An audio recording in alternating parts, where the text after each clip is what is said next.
নূর আফরোজা কোথায় আছেন উনি? নূর আফরোজা আছেন, উনি মোটরসাইকেল চেয়েছেন। এই মোটরসাইকেল প্রতীক অন্য কেউ চায় না, সুতরাং এটা আমরা ওনাকে প্রদান করতে পারি, এখানে আমাদের কোনো বাধা নিষেধ নাই আমাদের মনে হয়।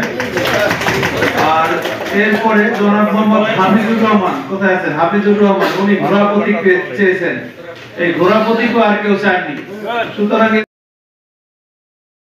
এই দুইটা আমরা আপোষ মীমাংসার মাধ্যমে যেহেতু অন্য কেউ চাইনি, এটা আমরা কনফার্ম করে দিয়ে দিতে পক্ষে আছি। আপনি আসেন,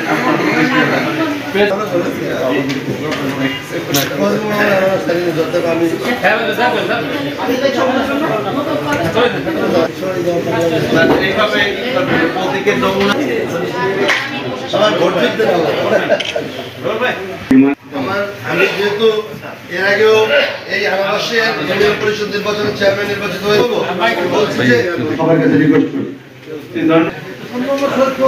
আমি ইউনিয়ন পরিষদের চেয়ারম্যান ছিলাম। আপনি কি মোহাম্মদ রফিকুল ইসলাম একে ছেড়ে দিবেন কিনা?